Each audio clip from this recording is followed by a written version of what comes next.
Hello and welcome to Dining with Death. This episode is on our playlist, Dining with the Disappeared, where we talk about people who have vanished. We discuss the circumstances surrounding their disappearance, and then we talk a little bit about the place they disappeared from. I'm Stacy Lee. Let's begin. On a summer night in June of 2011, 20-year-old Lauren Spierer goes out for a night of fun and drinking with her friends. What starts out as a normal evening turns into a tragedy that remains unsolved to this day. Lauren Spierer was born on January 17, 1991, in Scarsdale, New York. She graduated from Edgemont High in 2009 and then enrolled at Indiana University. She was active in the Jewish community and even went to Israel over spring break to plant trees as part of a work mission there. She had a boyfriend named Jesse Wolf, and they spent time with Lauren's good friend Jay Rosenbaum and other friends doing all of the usual things that college kids do.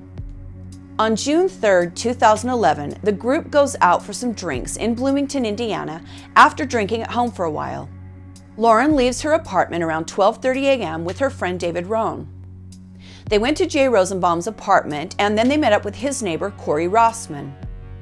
At 1:46 a.m., they enter Kilroy's sports bar.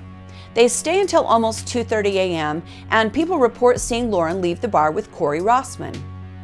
So Lauren apparently is plastered at this point. She can barely stand up.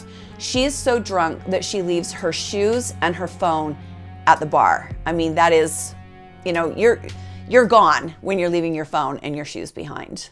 Corey and Lauren walked to Lauren's apartment complex called Smallwood Plaza, and a passerby named Zach Oakes noticed how drunk Lauren was and asked if she was okay.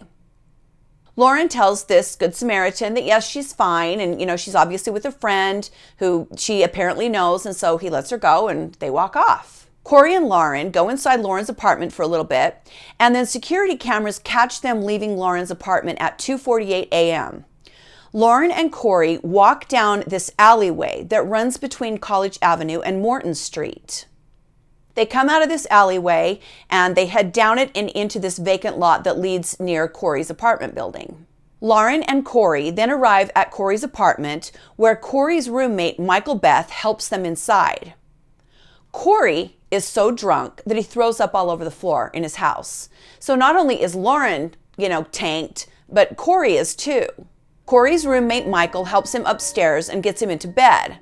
He then says that he pleads with Lauren to stay on the couch because she's way too drunk to walk home alone, and it's such a late hour. Lauren wouldn't stay, insisting that she wanted to sleep in her own bed, and she leaves the apartment. I'm going to reserve my judgment on that one.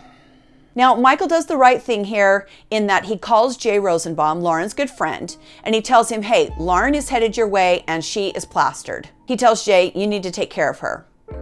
Lauren actually goes to Jay's apartment and he immediately sees how drunk she is. She also has a bruise under her eye and he assumes that she's fallen down somewhere. This must have been a really close, tight-knit little group because she's walking around without her phone and barefoot. I mean, if I saw someone in that condition, it would be, you're done. You're going to bed. Lauren uses a phone in the apartment to start calling some of her other friends because she wants to keep drinking. It's 3:30 in the morning at this point, and so of course no one picks up. Around 4:30 a.m., Lauren leaves Jay's apartment. Now, again, I'm not trying to beat up on these guys. I'm not saying that what ends up happening is their fault. I was thinking in the beginning that maybe Lauren's apartment was just downstairs or something like that, but apparently that's not the case. Jay lets Lauren leave, hammered and barefoot, without her phone, and to make matters worse, she tells him that she can't find her keys. But again, she's an adult, it's not somebody else's responsibility to force you to do something when you're in that condition. But, I'm just saying, if I had a good friend in that condition, I would hope that I would force them to stay. Jay watches Lauren as she walks across the street, and he last sees her at the intersection of 11th Street and College Avenue. Lauren Spierer then vanishes into thin air and is never seen again. The next morning, Lauren's boyfriend, Jesse, sends a text to her phone, and he gets a reply, but it's not from Lauren. It's an employee at Kilroy's bar saying, hello, this is whoever's phone, and we have it. So Jesse starts looking around for Lauren. No one can find her, and he realizes there's a problem, and he calls the police to report Lauren missing. For the next several weeks, police, family, and friends search high and low for Lauren. Her purse and her keys are actually found in the alley she and Corey had walked through. So she was so drunk, she left her phone and her shoes at the bar, and then walking through the alleyway, just dropped her purse and her keys and left him there. Now, this made me wonder if there was a possibility that she could have been drugged at the bar. But some additional information comes out. We'll talk about it in a second. Everyone from the bar is interviewed. Everyone from the apartment complexes are interviewed. Lauren's friends, her family, everyone who knows her talks to the police. No one knows what happened to Lauren Spierer.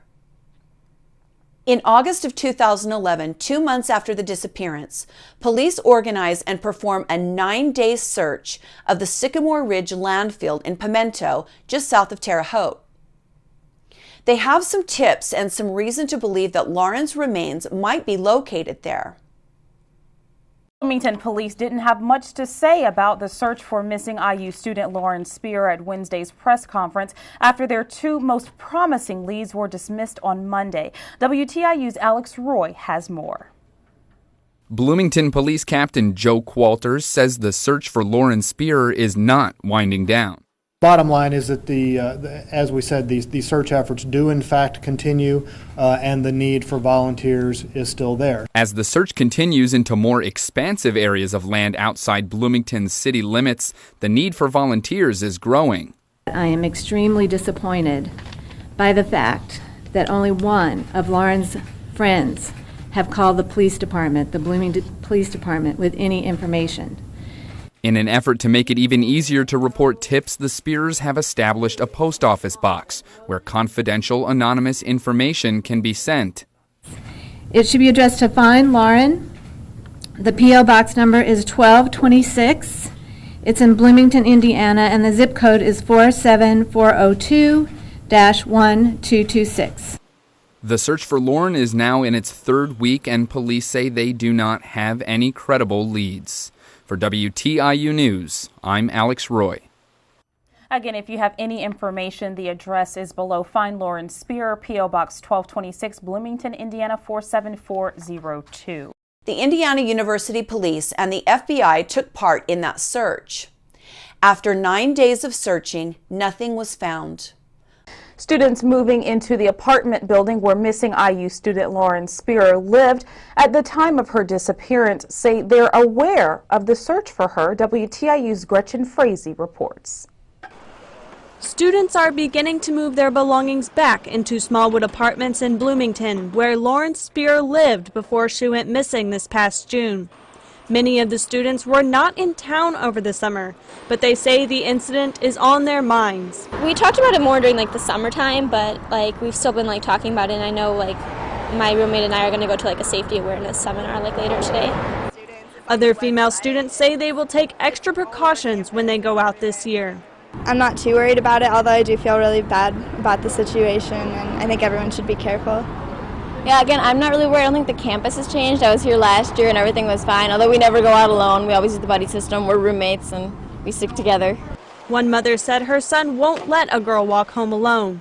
Spierer's parents have put up new signs throughout the city this week in hopes students might provide information on their daughter's whereabouts.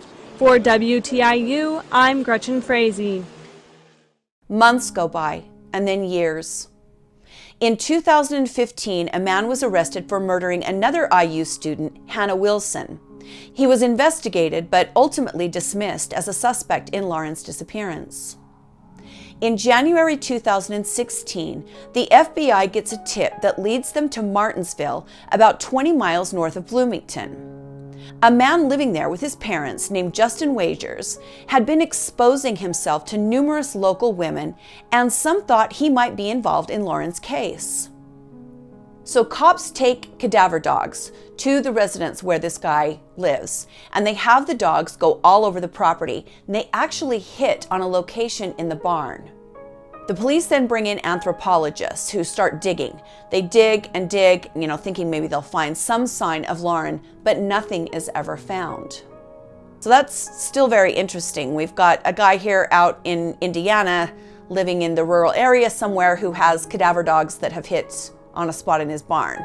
I mean, whether it has anything to do with Lauren or not, that's still really interesting.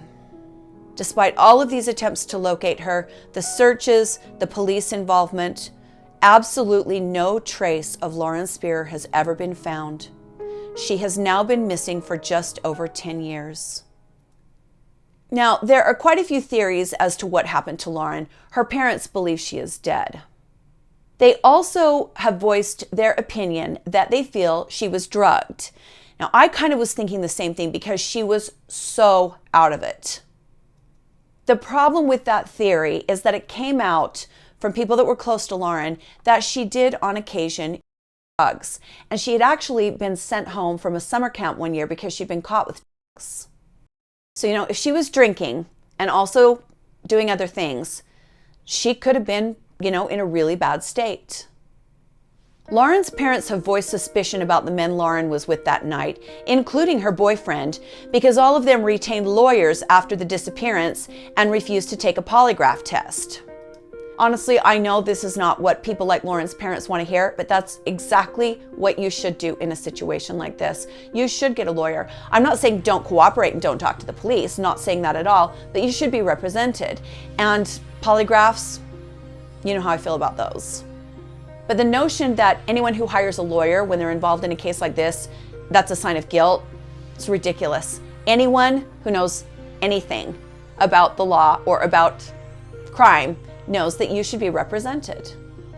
It doesn't mean you shouldn't talk to the police, it doesn't mean you should withhold information, but it means you should be represented and you should listen to your representative, to your counsel, that's what they're there for, while the police are questioning you. Some of the men claim they did in fact end up taking polygraph tests, but who knows what the results were. Now, the obvious theory in this disappearance is that some predator was in the area, saw this poor woman wandering around off her face, and picked her up and did God knows what with her. Lauren's parents actually ended up filing lawsuits, civil lawsuits, against a lot of the men that Lauren had been with that night. In the law, there is something called duty of care. And if you're going to allege that someone is responsible for a bad thing that happens to someone else, you have to prove that they had what is called duty of care. And these men did not. They're not Lauren's guardians. They're not, legally responsible for her. And in the law is about what you can prove. And they could not prove duty of care, so the lawsuits were dismissed. Now, the law doesn't have any jurisdiction over whether or not you decide to choose to be a good friend and help someone out when they're in that kind of condition. And let's be honest, that's the right thing to do. You don't let somebody wander off when they're that drunk. That said, the police say that all three of the men, Corey, Jay, and Jesse, have been forthcoming and they have been interviewed over and over. As of right now, Lauren Spierer is still a missing person. Police have never arrested anyone for her disappearance, and the case has gone stone cold. One officer that has worked the case from the beginning said that he fears they might never know what happened to Lauren. There are simply no clues. If you have any information on the disappearance of Lauren Spierer, please call 812-339-4477. You can remain anonymous. Any information that you have might help. So if you have anything at all, do the right thing and make that call. We're going to talk a little bit about the location involved in this case, just like we always do on this channel. Lauren was last seen at Kilroy's on Kirkwood. Kilroy's is a very typical college bar, and even more specifically, a very typical Midwestern college bar. They have $8 pitchers and $20 Long Island fish bowls and all the other cheap drinks for college students. They have daily specials on drinks and they are dirt cheap. They even have $5 cocktails on Wednesdays. They also have a bar food menu. It features things like beer battered fries, buffalo chicken dip, and chicken strips, along with burgers, tacos, and grilled cheese. The food is cheap and carby and probably perfect for college kids who have had a few. The Kilroy's website and Instagram pages are loaded with photos of smiling college kids holding drinks and doing hot wings challenges. It calls itself the #1 college bar in the nation, and their tagline is, "It's not a bar, it's a lifestyle." Well, okay, Kilroy's. Their website says the bar is part of the Safe Bar Network, which is a network of alcohol-serving venues that strive to ensure everyone has a safe night out by not over-serving guests, which we know isn't really a thing at college bars, and by watching to make sure everyone is safe with the people that they're at the bar with. Honestly, these types of bars at my age look like the 7th circle of hell, but I'm sure if you're 20 years old, 25 years old, they're great. It looks like a fun place to hang out and watch sports and get some cheap food and drinks. It's also a place that unfortunately will forever be tied to the disappearance of a beautiful young woman who most likely spent her last night on Earth there. Thank you for joining me today on Dining with Death, Dining with the Disappeared. Please like and subscribe if you enjoy the channel. Be safe and be kind to each other, and I'll see you next time on Dining with Death. Bye.